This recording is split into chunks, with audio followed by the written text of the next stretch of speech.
All right, let's dive into ulcerative colitis today. We're going to try to help you understand what it is, how it's identified, and what it might be like to live with it. We're looking at some excerpts today from Clinical Manifestations, Diagnosis, and Prognosis of Ulcerative Colitis in Adults. It's from UpToDate, which is Mm, a pretty solid medical resource. it's a great resource, yeah. Yeah. It's got a lot of information about symptoms, diagnosis, what to expect over time, and even potential complications. Okay, so let's just jump right into it. Can you break down for us, like, what ulcerative colitis actually is? I know it involves inflammation, but, like, what exactly is happening inside the body? Yeah, so ulcerative colitis is a chronic inflammatory bowel disease. So that means it's ongoing. And it affects the large intestine, also called the colon. The lining of the colon becomes inflamed. And this usually starts at the rectum, which is the very end of the colon, and it can spread upwards continuously. So it's not like scattered patches of inflammation. Yeah, exactly. That's one of the key differences between ulcerative colitis and Crohn's disease, which can affect any part of the digestive tract in a patchy way. Ulcerative colitis is a continuous area of inflammation, and specifically in the innermost layer of the colon, which is called the mucosa. So that kind of brings up the question of, like, what does it actually feel like to have ulcerative colitis? Like, what are some of the signs that someone should be looking out for? Well, the most common symptom, and often the first one that people notice, is diarrhea. And that diarrhea is often bloody as well. The severity of the symptoms can vary quite a bit. So some people might have what we call mild disease with, less than 4 bowel movements a day. But then on the other end of the spectrum, you can have folks experiencing severe disease with over 10 bowel movements a day. And they might also have intense cramping and significant bleeding as well. Wow, so that's a really wide range. Yeah. Are there other symptoms aside from just the diarrhea? Oh, definitely. People often experience abdominal pain, a constant feeling of needing to go to the bathroom urgently, and tenesmus. Yeah, that, like, that feeling where, like, you just went, but you still feel like you need to go again, that's tenesmus, and it's super common with ulcerative colitis. That's a great description. And here's a bit of a twist. Some people with ulcerative colitis, especially if it mainly affects the rectum, might actually experience constipation instead of diarrhea. And then on top of that, we also have to remember that the inflammation can have what we call systemic effects, meaning it can impact the whole body. So this could look like fever, fatigue, or even weight loss. And since blood loss is common, anemia can also develop, and that can lead to symptoms like shortness of breath and heart palpitations. Okay, so it's not just about, like, gut health, it can affect your whole body. What happens when someone starts experiencing these symptoms? How is ulcerative colitis actually diagnosed? Well, catching it early is key. So if you have any concerns at all, talking to your doctor is the first step. They'll take a thorough medical history to help rule out other possible causes of colitis, like things like infections, certain medications, or even past radiation exposure.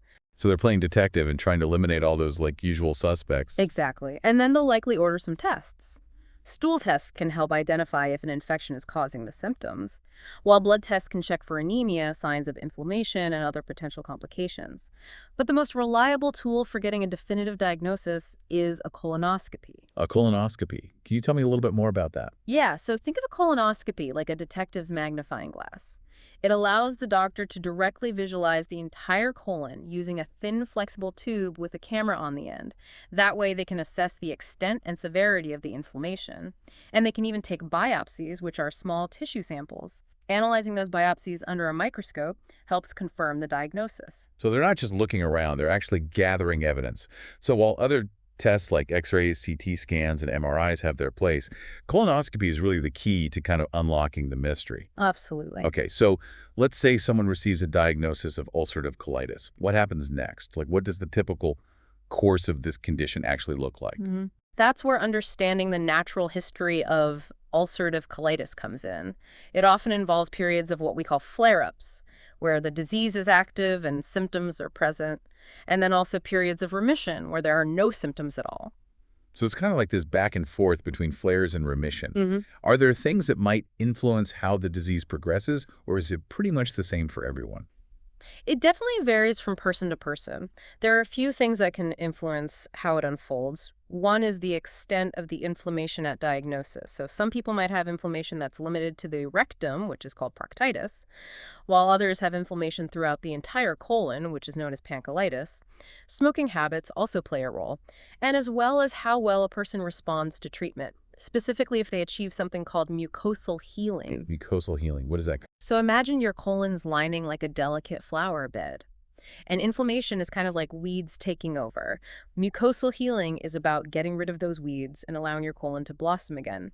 It's a key goal of treatment because it's associated with better long-term outcomes. So it's not just about managing the symptoms, it's actually about getting that colon back to a healthy state. What about the long-term impact? Are there potential complications that we need to be aware of? Unfortunately, yes. There are both short-term and long-term risks associated with ulcerative colitis. Okay, so what are some of those short-term complications that people should be aware of? Well, one of the most concerning is severe bleeding. Remember we talked about bloody diarrhea? Well, in some cases, the bleeding can become quite significant and even life-threatening. Another serious complication is toxic megacolon. This is when the colon becomes severely dilated or widened, and it's a medical emergency. It can involve intense pain, fever, and even shock. And in some cases, the colon can actually perforate, meaning a hole develops in the wall of the colon. And perforation can lead to peritonitis, which is a life-threatening infection within the abdomen. Bleeding, toxic megacolon, and perforation. Those are some serious acute complications. Uh-huh. What about the long-term risks? What are some things that can happen over time with ulcerative colitis? Well, one long-term risk is the development of strictures, which are narrowings of the colon. These strictures can make it difficult for stool to pass through and can lead to blockages. And people with ulcerative colitis are also at an increased risk of developing dysplasia, which are precancerous cells, and colorectal cancer. Are there any factors that make someone more likely to develop those complications? Yeah, the risk of these long-term complications is usually higher in people with what we call more extensive disease, meaning that inflammation involves a larger portion of the colon. And the longer someone has ulcerative colitis, the greater their risk of developing these complications as well. So the more inflammation you have and the longer you have it, the higher the chances of these more serious issues. So we've been focusing on the colon, but you mentioned earlier that ulcerative colitis can have effects beyond the digestive tract. Can you tell us a little bit more about that? You're talking about extraintestinal manifestations, or EIMs. So while ulcerative colitis primarily affects the colon, it can involve other organs and systems as well. Some of the common EIMs include joint problems like arthritis, inflammation of the eye, particularly a condition called uveitis, and skin issues like erythema nodosum and pyoderma gangrenosum. So it's not just about gut health. It kind of highlights how interconnected our systems really are. Exactly. And there's another significant EIM, which is liver disease, specifically a condition called primary sclerosing cholangitis. Okay, so we've got joint pain, eye problems, skin issues, and even liver disease. That's a lot to deal with on top of the colitis itself. Is there like a pattern to when these EIMs show up? Interestingly, EIMs can actually occur before, during, or even after the diagnosis of ulcerative colitis, and they often mirror the activity of the bowel disease. So if someone is experiencing a flare-up of their colitis, they might also notice a flare-up of their arthritis or uveitis, for example. So the body's really giving us clues. Given all these potential complications, it's natural to wonder about the overall impact on survival. What do we know about that? Well, studies that have looked at the long-term survival of people with ulcerative colitis have found that while there is a slightly increased overall mortality risk compared to the general population, the mortality rates have actually decreased significantly over time. It's good to hear. What do you think is behind that improvement in survival? It's likely a combination of factors, but better medical management definitely plays a role. We have more effective medications available now to control inflammation and induce remission. And for those who don't respond to medication, early surgical intervention can be life-saving. Okay, so there's a lot to unpack here. It is reassuring to know that survival rates are improving. What are some of the key points you want our listener to take away from this deep dive so far? What's important to remember about ulcerative colitis? So ulcerative colitis is a chronic inflammatory bowel disease that specifically affects the colon. It usually starts in the rectum and spreads upwards, creating a continuous area of inflammation. And that inflammation leads to those like telltale symptoms, right? Exactly. Diarrhea, often with blood, abdominal pain, urgency, and tenesmus, are all common signs. But remember, not everyone experiences the same symptoms, and some might even have constipation. And because ulcerative colitis can affect the whole body, you might also see things like fever, fatigue, and weight loss. And let's talk about diagnosis. We covered a few different tests earlier. Right. A detailed medical history is the first step, followed by stool and blood tests to rule out other possible causes and assess the severity of the disease. But ultimately, a colonoscopy is the gold standard for diagnosis. It allows doctors to directly see the inflammation and take biopsies to confirm the diagnosis. So we know what it is, we know how it's diagnosed, but what about living with ulcerative colitis? What does that journey look like in the long term? Well, the disease course often involves periods of flare-ups and remission, and while treatment helps most people achieve remission, some may struggle to achieve complete symptom relief. Plus, there's always that risk of complications, both short-term and long-term. We talked about those serious acute complications like severe bleeding, toxic megacolon, and perforation. And then there are the long-term risks like strictures dysplasia and colorectal cancer. Exactly. And don't forget about those extraintestinal manifestations. Ulcerative colitis can impact various parts of the body, leading to joint problems, eye inflammation, skin issues, and even liver disease. It's a lot to consider. But even with all these challenges, it is encouraging to know that survival rates are improving thanks to better medical management and early surgical intervention when needed. Absolutely. And that leads to a really interesting question, something for our listener to think about. Ooh, this is where things get good. Given that the disease course varies from person to person, and there are factors that can influence how the disease progresses, what role might personalized medicine and tailored treatment approaches play in the future management of ulcerative colitis? So if we could better predict how the disease will unfold for each individual, could we tailor treatments to be even more effective and prevent some of those long-term complications? That's a fascinating thought. Right, precisely. And considering the link between ulcerative colitis and other health issues, what might be the broader implications for overall well-being and preventative care for individuals with this condition? That's a great point. If we know that certain EIMs are more likely to occur, should we be screening for those proactively? And how can we help people with ulcerative colitis maintain not just their gut health, but their overall health and well-being? Those are all excellent questions, and ones that researchers are actively exploring. This feels like a perfect place to wrap up part one of our deep dive into ulcerative colitis. We've covered a lot of information, but there's still much more to explore. Stay tuned for part two, where we'll continue unraveling the complexities of this condition. Until then, keep those questions coming and keep diving deep. Welcome back to our deep dive into ulcerative colitis. Glad to be here. So, as we've been discussing this condition, it really got me thinking about all the progress that's been made in treatment. Yeah, it really is remarkable how far we've come. Back in the day, treatment options were pretty limited. And honestly, the outlook for people with ulcerative colitis wasn't nearly as optimistic. Yeah, exactly. And, in part two, we started talking about those treatment options. We were covering medications like aminosalicylates, corticosteroids, immunomodulators, and biologics. But we kind of left off talking about surgery. So when is surgery actually considered for ulcerative colitis? So surgery is typically a last resort. It's considered when medications haven't been able to control the disease or when serious complications arise. Like, for example, if someone has severe bleeding, that can't be controlled with medication. Or if they develop toxic megacolon.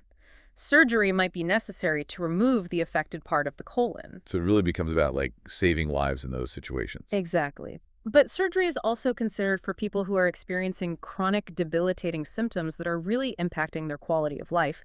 If medications aren't providing enough relief and they're constantly battling pain, diarrhea, and other symptoms, surgery might offer a chance for a better life. So it's not just about survival, it's about quality of life too. Absolutely. And it's important to remember that surgery for ulcerative colitis isn't a one-size-fits-all approach. There are different surgical procedures available, and the best option really depends on the individual's situation. Can you give us some examples of the types of surgeries that are performed for ulcerative colitis? Sure. One common procedure is called a proctocolectomy, where the entire colon and rectum are removed. That sounds like major surgery. What happens after the colon and rectum are removed? Well, that's where things can get a bit more intricate. There are a couple of options. One is to create an ileostomy, where the end of the small intestine, called the ileum, is brought to the surface of the abdomen, and a pouch is worn externally to collect waste. Another option is to create what's called an ileal pouch anal anastomosis, also known as a J pouch. A J pouch. How does that work? So in this procedure, a pouch is created from the ileum, and this pouch is then connected to the anus, allowing for relatively normal bowel movements without needing an external pouch. So it's like creating an internal reservoir. Exactly. The J-pouch procedure can be life-changing for people with ulcerative colitis, but it is a complex surgery with potential complications, so it's not suitable for everyone. It sounds like the decision about which surgical procedure is best is made on a case-by-case basis, Yeah. considering the person's overall health, the severity of their disease, and their preferences. Exactly. It's a collaborative decision between the surgeon, the gastroenterologist, and most importantly, the patient. I want to circle back to something we touched on earlier, which is mucosal healing. Can you remind us what that is and why it's so important? Yeah, so mucosal healing refers to the resolution of inflammation in the lining of the colon. It's a critical goal of treatment because it's linked to better long-term outcomes, including a lower risk of complications like bleeding, hospitalization, surgery, and even colorectal cancer. So it's not just about feeling better in the moment. It's about reducing the risk of those serious long-term consequences. Precisely. And thankfully, with advancements in treatment, we're seeing more and more people with ulcerative colitis achieve mucosal healing. That's encouraging to hear. Now, our source material also mentioned other imaging techniques aside from colonoscopy, like abdominal radiography, barium enemas, CT scans, and MRIs. What role do those other tests play? It's kind of like building a puzzle. These imaging techniques can provide pieces of information, but they don't replace that complete picture that a colonoscopy gives us. So like supporting players, but not the lead actor. Exactly. So take abdominal radiography, for example, which is a simple X-ray of the abdomen. It can sometimes reveal things like constipation in the upper colon, or thickening of the colon wall due to inflammation, or even dilation of the colon, which can be a sign of severe ulcerative colitis. But it's not sensitive enough to pick up on the subtle changes that occur in the early stages of the disease. So it sounds like it's more useful for like an overview than a definitive diagnosis. That's right. Then there are barium enemas, which is an older technique where the colon is filled with a contrast agent called barium and then X-rays are taken. It can show ulcers, narrowing of the colon, and other characteristic features of ulcerative colitis, but it's not as commonly used now. For one thing, it can be uncomfortable for the patient, and it also carries a small risk of complications, especially for those with severe disease. It sounds like barium enemas are kind of fading into the background. What about CT scans and MRIs? So both CT scans and MRIs can provide detailed images of the colon and surrounding tissues. They can show thickening of the bowel wall, which is a sign of inflammation. But again, this finding isn't unique to ulcerative colitis. Other conditions can cause bowel wall thickening too. So helpful for adding detail to the picture, but not a standalone diagnostic tool. Exactly. And it's crucial to weigh the benefits of these tests against the risks. CT scans involve radiation exposure, and MRIs can be expensive and time-consuming. So what I'm hearing is that while these imaging techniques can be helpful, colonoscopy remains the most accurate way to diagnose ulcerative colitis. You got it. Okay, so our source material also really emphasized ruling out other conditions that can mimic ulcerative colitis. What are some of those conditions, and how are they distinguished from ulcerative colitis? Right, so the detective work doesn't end with just the diagnosis. We need to make sure we're dealing with ulcerative colitis and not something else disguised as a. Yeah, I mean, it seems like the treatment would be pretty different depending on what the root cause is. Absolutely. One of the main conditions we need to differentiate from ulcerative colitis is Crohn's disease. Now, both are inflammatory bowel diseases, Hmm. but they have some key differences. We touched on that a little bit earlier, right? Something about like the pattern of inflammation. Exactly. So Crohn's disease can affect any part of the digestive tract, from the mouth to the anus, and it has this patchy pattern. Ulcerative colitis, on the other hand, is limited to the colon and involves a continuous area of inflammation. So location and pattern of inflammation are important clues. Are there any other like telltale signs pointing to Crohn's disease? Well, people with Crohn's disease are less likely to have visible bleeding in their stool, and they're more prone to what we call perianal disease. That means problems around the anus, like fissures or abscesses. Fistulas, which are abnormal connections between parts of the intestine or between the intestine and other organs, are also more common in Crohn's. So location pattern of inflammation, bleeding perianal disease, and fistulas. Those are some key things to consider when figuring out whether it's ulcerative colitis or Crohn's disease. What about conditions that aren't inflammatory bowel diseases? Oh, there are so many conditions that can cause symptoms similar to ulcerative colitis. That's why a detailed medical history is so crucial. For instance, if someone recently traveled to an area where parasitic infections are common, we need to rule that out. You wouldn't want to miss a simple infection that's treatable with antibiotics. Makes sense. What else? Well, there are sexually transmitted infections like chlamydia, gonorrhea, herpes, simplex virus, and syphilis. These can cause inflammation in the rectum, mimicking the symptoms of ulcerative colitis, especially in those at risk for these infections.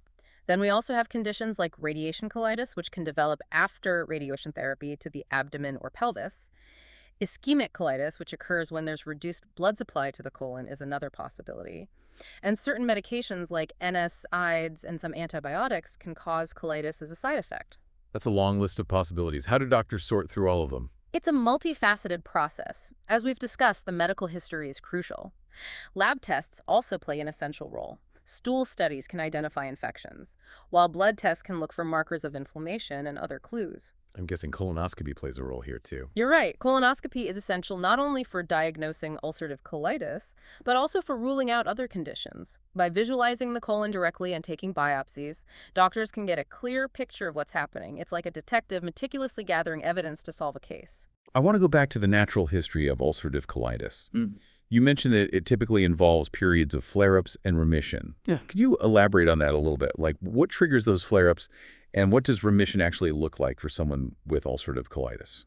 These are excellent questions, and the answers aren't always straightforward. That's part of what makes ulcerative colitis so challenging. There's no single explanation for what causes flare-ups. So it's not like with some conditions where you can say, like, avoid this specific food or you'll definitely have a flare-up. Exactly. It's often a combination of factors. Stress is a major one.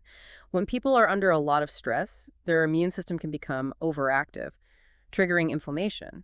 And it's not just psychological stress, it can be physical stress too, like from an infection or surgery. Diet also plays a role. While no specific diet causes ulcerative colitis, certain foods can worsen symptoms for some people. So it's all about discovering your individual triggers. Yeah. Speaking of triggers, it makes you wonder about the role of medications. Can those trigger flare-ups? They certainly can. NSAIDs, which are common pain relievers, are known to irritate the gut and can exacerbate symptoms. Antibiotics can also disrupt the balance of bacteria in the gut, sometimes triggering inflammation. So it's important to be aware of your medication use and potential side effects. What about when there's no obvious trigger? Sometimes it seems like flare-ups just appear out of nowhere. That's true, and it can be incredibly frustrating. Ulcerative colitis is an autoimmune disease, meaning the immune system mistakenly attacks the body's own tissues, and sometimes those attacks occur even without an apparent external trigger. So it's like the body fighting itself, even when there's no enemy to fight. You put it perfectly, and that's why treatment often involves medications that suppress the immune system. So flare-ups can be really unpredictable and complex. What about remission? What does that look like for someone with ulcerative colitis? So remission is the goal of treatment. It means the disease is quiet, with minimal or no inflammation in the colon. Symptoms are either entirely gone or very mild. So it's almost like your body's finally catching a break. It's a period of peace. During remission, people can live relatively normal lives, enjoying their favorite foods and activities without being constantly worried about their symptoms. It's a great reminder that even with a chronic condition like ulcerative colitis, there can be periods of good health and well-being. Absolutely. And while remission can be long-lasting for some, it's not a cure. Ulcerative colitis is a lifelong condition. And even during remission, there's always a chance of future flare-ups. So it's about managing the condition, navigating those ups and downs, and finding ways to live well even when things are challenging. Yeah, you've got it. It's a journey, and everyone's path is unique. You know, we've been focusing a lot on the medical aspects of ulcerative colitis, but I think it's also really important to acknowledge the emotional and psychological impact of living with this condition.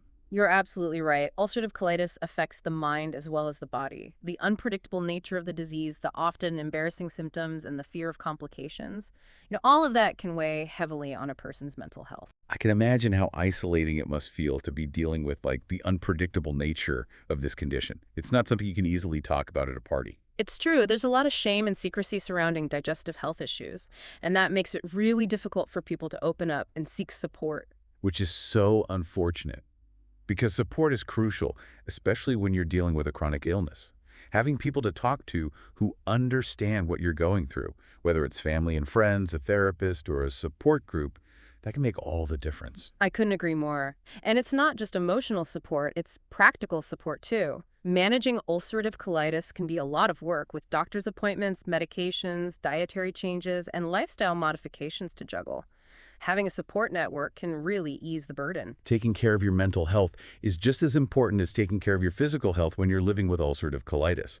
Don't be afraid to reach out for support, connect with others who understand and prioritize self-care. Excellent advice. It's a good reminder that we're not just treating a disease, we're caring for a whole person. Now let's talk about treatment options. Okay, so this is where things start to look a little brighter.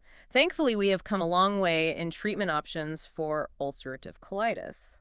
So it's not just about, like, managing symptoms and hoping for the best. Not at all. We now have a range of medications and therapies that can help control inflammation, induce and maintain remission, and improve quality of life. Let's dive into that. What are some of the first-line treatments for ulcerative colitis? Well, the first line of treatment often involves medications called aminosalicylates. These medications work by reducing inflammation in the lining of the colon, and they're available in oral and topical forms such as suppositories or enemas. So that means you can target the medication directly to the affected area. Precisely. For people with mild to moderate disease, aminosalicylates can be very effective. If those aren't enough to control symptoms, then we can consider other options. What are some of those other options? Well, corticosteroids are another class of medications we often use. They're powerful anti-inflammatories, but they're typically used for short-term control of flare-ups because long-term use can have significant side effects. So it's like calling in the big guns when you need to quickly settle things down. Are there other treatments besides aminosalicylates and corticosteroids? Yes, we also have medications that work by modulating the immune system, such as immunomodulators and biologics. These are often used for people with moderate to severe disease who haven't responded well to other treatments. Immunomodulators and biologics. Those sound complex. Can you explain a little bit about how they work? Sure. Immunomodulators like azathioprine and 6-mercaptopurine suppress the immune system's response, essentially dampening the inflammation. Biologics are targeted therapies that block specific proteins involved in the inflammatory process. So it's like they're precision weapons, zeroing in on the specific culprits that are driving the inflammation. So it seems like we have a lot of medications to help manage ulcerative colitis, but I've also heard that surgery is sometimes necessary. Is that right? Unfortunately, yes. While medications can manage most cases of ulcerative colitis, surgery is sometimes needed, especially if, while medications can manage most cases of ulcerative colitis, but surgery is sometimes needed, especially if those medications haven't been able to control the disease or when serious complications arise. Right. For example, if someone has severe bleeding that can't be controlled with medication, or if they develop toxic megacolon surgery might be necessary to remove the affected part of the colon. It's really about saving lives in those critical situations. Exactly. But surgery is also considered for people experiencing chronic debilitating symptoms that significantly impact their quality of life. Right. If medications aren't providing enough relief and they're constantly battling pain, diarrhea, and other symptoms, surgery might offer a chance for a better life. It's not just about survival, it's about improving quality of life. Absolutely. And it's important to remember that surgery for ulcerative colitis isn't a one-size-fits-all approach. Different surgical procedures are available, and the best option really depends on the individual situation. Can you give us some examples of the types of surgeries that are performed for ulcerative colitis? Sure. One common procedure is a proctocolectomy, where the entire colon and rectum are removed. So that sounds like a pretty major surgery. What happens after the colon and rectum are removed? That's where things can get a bit more intricate. There are a couple of options. One is to create an ileostomy, where the end of the small intestine called the ileum is brought to the surface of the abdomen, and a pouch is worn externally to collect waste. Okay. Another option is to create an ileal pouch anal anastomosis, also known as a J-pouch. A J pouch, how does that work? In this procedure, a pouch is created from the ileum, and this pouch is then connected to the anus, allowing for relatively normal bowel movements without needing an external pouch. So it's like creating an internal reservoir. Exactly. The J-pouch procedure can be life-changing for people with ulcerative colitis, but it is a complex surgery with potential complications, so it's not suitable for everyone. It sounds like the decision about which surgical procedure is best is made case by case, considering the person's overall health, the severity of their disease, and their preferences. You've hit the nail on the head. It's a collaborative decision between the surgeon, the gastroenterologist, and most importantly, the patient. I want to circle back to something we touched on earlier, mucosal healing. Can you remind us what that is and why it's so important? Yeah, so mucosal healing refers to the resolution of inflammation in the lining of the colon. It's a critical goal of treatment because it's linked to better long-term outcomes, including a lower risk of complications like bleeding, hospitalization, surgery, and even colorectal cancer. So it's not just about feeling better in the moment, it's about reducing the risk of those serious long-term consequences. Precisely. And thankfully, with advancements in treatment, we're seeing more and more people with ulcerative colitis achieve mucosal healing. That's encouraging to hear. Before we wrap up our deep dive into ulcerative colitis, are there any key takeaways you'd like to leave our listener with? I think the most important message is that while ulcerative colitis is a serious condition, it is manageable. With the right treatment and support, people with ulcerative colitis can live full and active lives. It's so important to remember that ulcerative colitis is more than just a physical illness. It can impact every aspect of a person's life. Their emotional well-being, relationships, their ability to work, and even their ability to enjoy their hobbies. It can be such an isolating condition, so it's a good reminder to seek support from family, friends, therapists, and support groups. Connecting with others who understand what you're going through can make a huge difference. Remember, if you're on this journey with ulcerative colitis, you're not alone.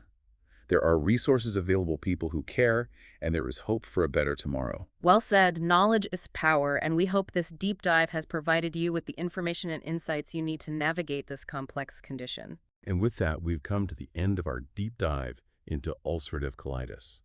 We've explored the complexities of this condition from its symptoms and diagnosis to treatment and long-term management. We've also touched on the emotional and psychological impact of living with ulcerative colitis and the importance of seeking support. We hope this deep dive has been informative and empowering.